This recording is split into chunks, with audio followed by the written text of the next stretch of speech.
दो संतान के जन्म में 4 महीने का अंतर दिखाने वाले भागलपुर नगर निगम वार्ड संख्या 40 के पार्षद मोहम्मद बदरुद्दीन उर्फ चुन्ना को वार्ड 40 के पार्षद पद से हटा दिया गया है। साथ ही राज्य निर्वाचन आयोग ने जिलाधिकारी को मोहम्मद बदरुद्दीन के विरुद्ध गलत हलफनामा एवं तथ्य छुपाने के लिए विधि सम्मत कार्रवाई करने का आदेश दिया है।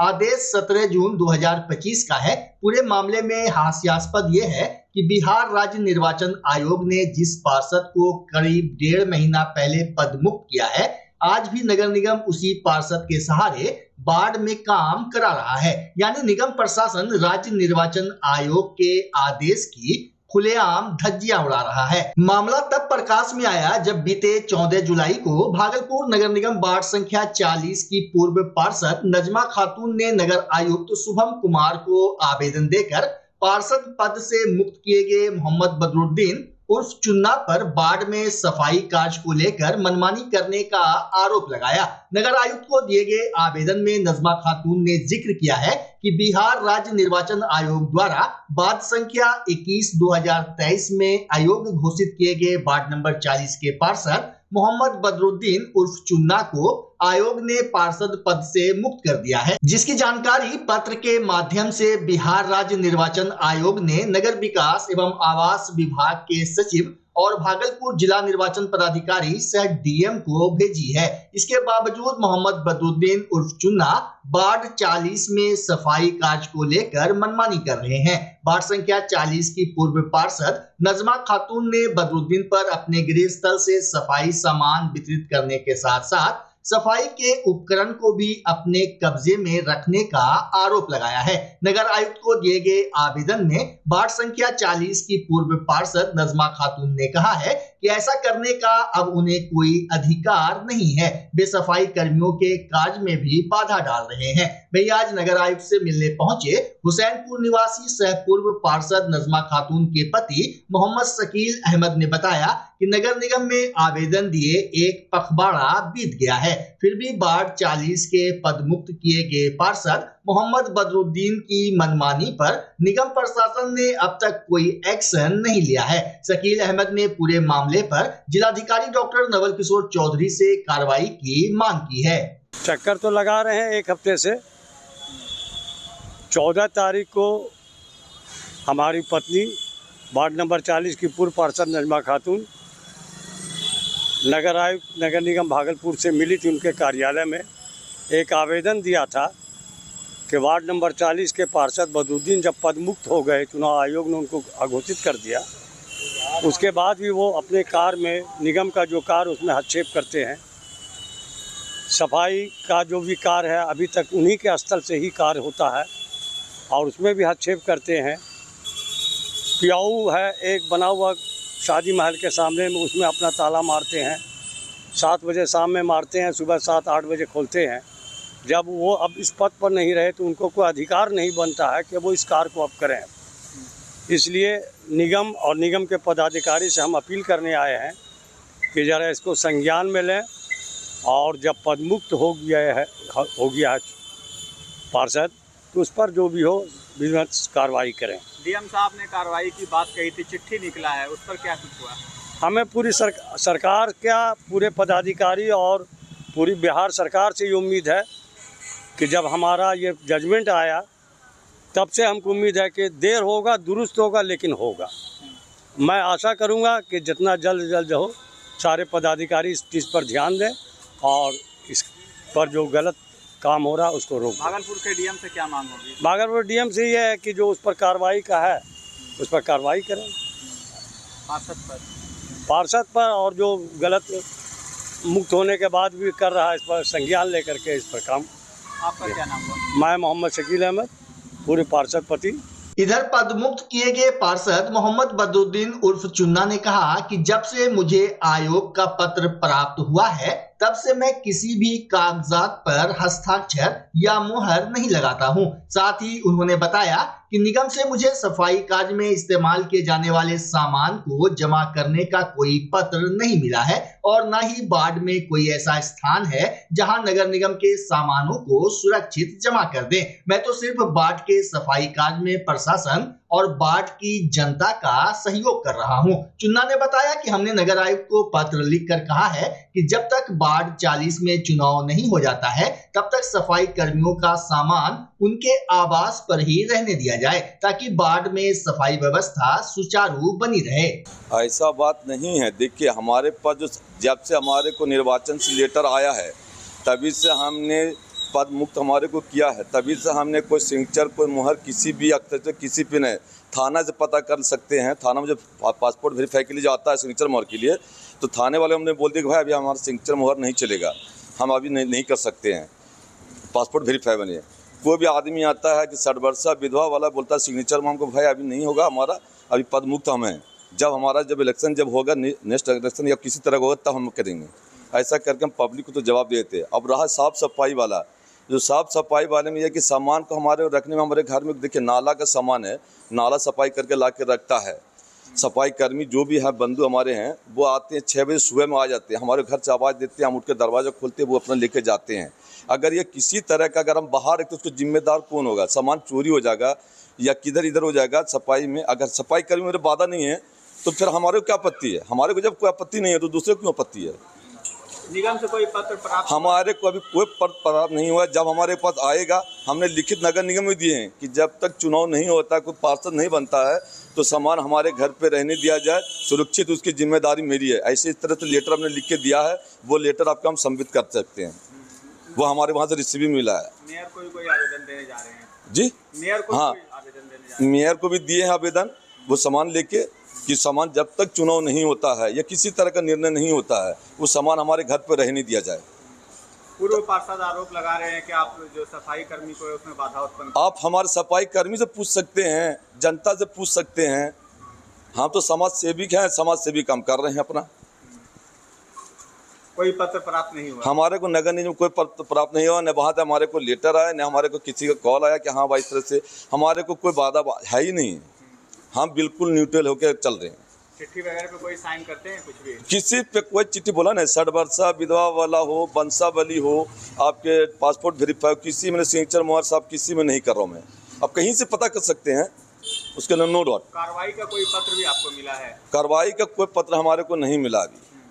कहीं नोटिस जारी हुआ है? कुछ भी नहीं, कोई नोटिस अभी हमारे को जारी नहीं हुआ। एक नोटिस हमारे को निर्वाचन से भी फिर आया है, हमने जब हाई कोर्ट में अपने किए हैं तो वहाँ से हमारे को नोटिस आया है।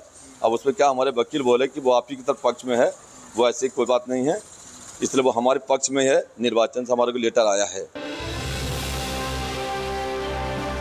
श्रावणी मेला के 23वें दिन शनिवार को मालदा डिवीजन के डीआरएम मनीष कुमार गुप्ता ने सुल्तानगंज रेलवे स्टेशन पहुंचकर रेल अधिकारियों के साथ स्टेशन परिसर और सुरक्षा व्यवस्था का जायजा लिया। वहीं स्टेशन परिसर में गंदगी देख डीआरएम ने रेल अधिकारियों को डांट फटकार लगाई। साथ ही उन्होंने कांवरियों को बेहतर सुविधा उपलब्ध कराने का दिशा निर्देश दिया। इंस्पेक्शंस नहीं हो रहे हैं।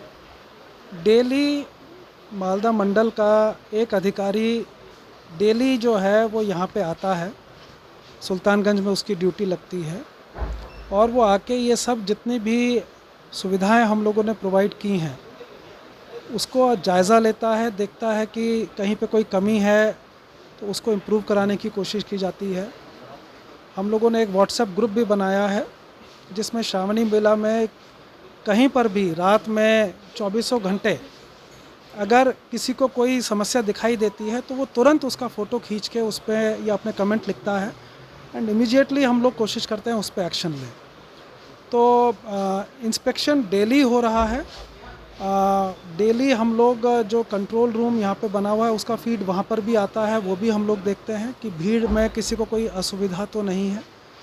और मेरा सिर्फ आज का इंस्पेक्शन करने का सिर्फ ये था कि ऐसा ना हो कि क्योंकि हम लोगों का जो मेला है अब अंतिम चरण में है तो हम लोग रिलैक्स हो जाएं। रिलैक्स होने की कतई गुंजाइश नहीं है। और जैसे हम लोगों ने कुंभ मेले में भी देखा था, आखिरी के दिनों में भीड़ ज़रूरत से ज़्यादा बढ़ गई थी।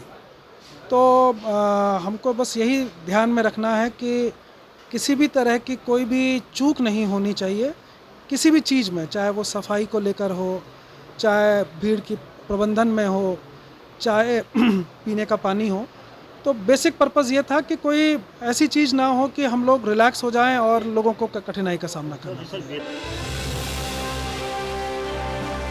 मछुआरा समुदाय से जुड़े जल श्रमिकों की समस्याओं, उनके अधिकारों और सरकार द्वारा बनाए गए कानूनों की समीक्षा को लेकर आज भागलपुर के समाहरणालय स्थित पेंशनर समाज हॉल में एक सम्मेलन आयोजित की गई। कार्यक्रम का आयोजन जल श्रमिक संघ और गंगा मुक्ति आंदोलन द्वारा किया गया था। वहीं उदय ने बताया कि गंगा सहित अन्य नदियों पर निर्भर मछुआरा समुदाय की समस्याएं लगातार बढ़ती जा रही है। कभी जल प्रदूषण, कभी वन्य जीव सुरक्षा के नाम पर कानून, तो कभी प्रशासनिक अव्यवस्था, इन सभी का खामियाजा इन्हें उठाना पड़ता है। ऐसे में यह सम्मेलन उन आवाजों को एकजुट करने का प्रयास है जो बरसों से अनसुनी रही है।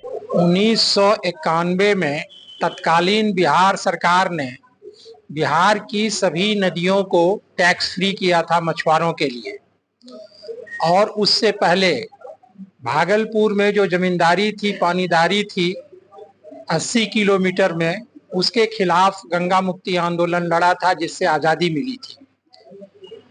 लेकिन आज स्थिति ये है कि जो निःशुल्क शिकार माही का अधिकार मछुओं को मिला था वो छीना जा रहा है, और छीना जा रहा है डॉल्फिन सेंचुरी के नाम पर।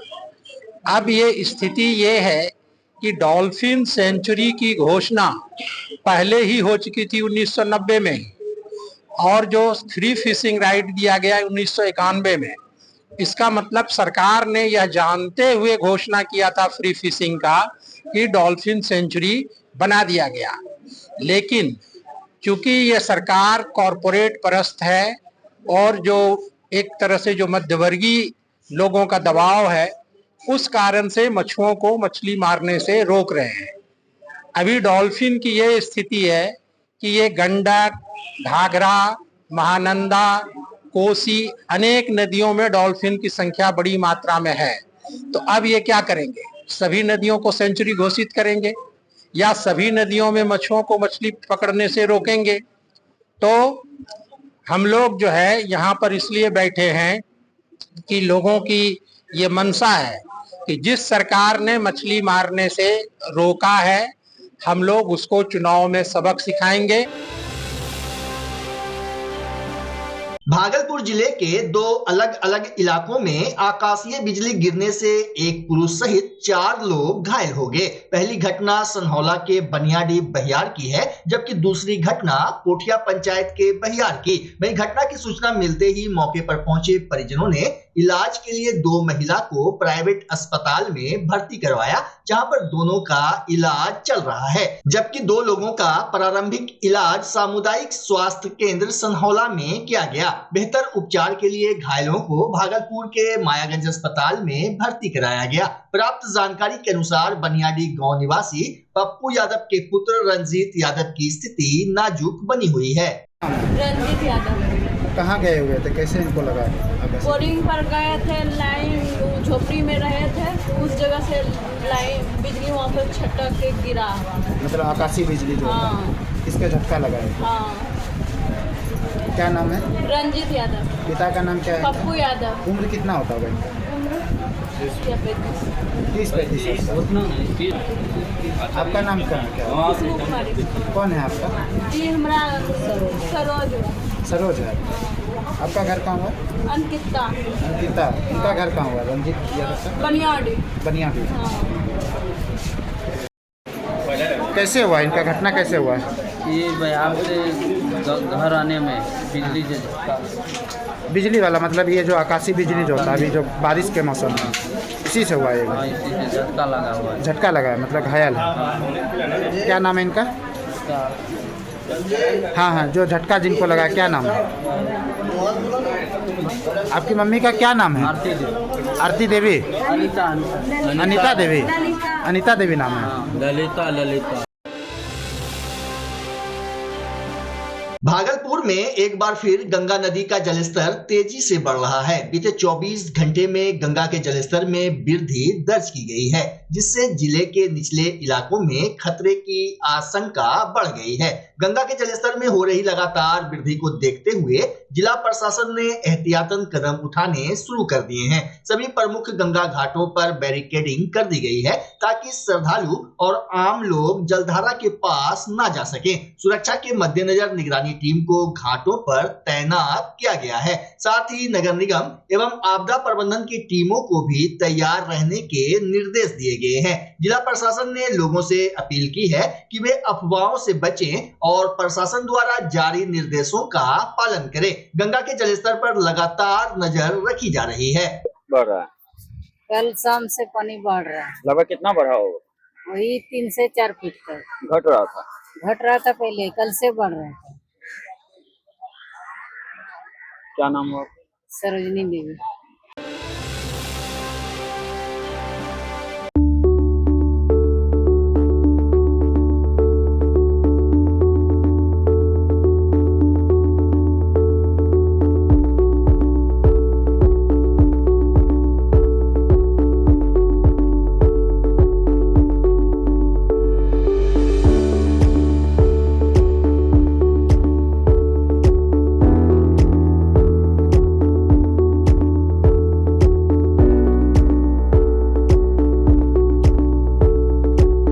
बच्चा जब जन्म लेता है तो कई बार बच्चा तुरंत नहीं रोता है, रोने में देर हो जाता है।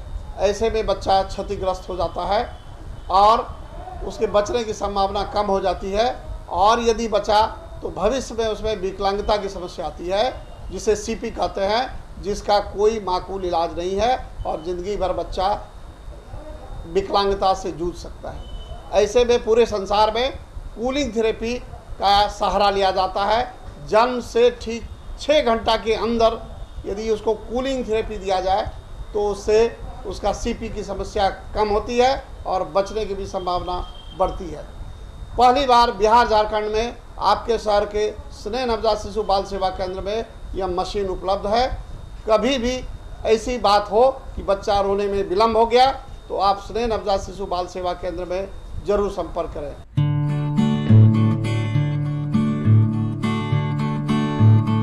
रिंकू एलईडी बल्ब एक बार लाओ और चलाते ही जाओ। हमारे एलईडी बल्ब्स है क्वालिटी में नंबर 1 और एनर्जी एफिशिएंट, जो रखे एनवायरनमेंट और आपके बिजली के बिल दोनों का ख्याल। रिंकू एलईडी बल्ब के साथ एनर्जी बचाओ और बिल घटाओ। ये है पावर सेविंग लाइट जो चले लंबे समय तक और रखे आपके घर को रोशन। हमारे यहाँ एलईडी लाइट्स मिलते हैं एक व्यापक रेंज में जो आपकी हर जरूरत को पूरा करेगी। लेकिन यही नहीं, हमारे एलईडी लाइट सिर्फ चमकदार नहीं बल्कि एनवायरनमेंट फ्रेंडली भी है। तो आज ही लाओ रिंकू एलईडी बल्ब और पाओ 1 साल की वारंटी का भरोसा। रिंकू एलईडी बल्ब्स, नई जनरेशन के स्मार्ट बल्ब्स। आज ही संपर्क करें 8651063786 या मेल करें rinku.led.bulb@gmail.com। हमारा पता असाननपुर, भागलपुर, बिहार 812002।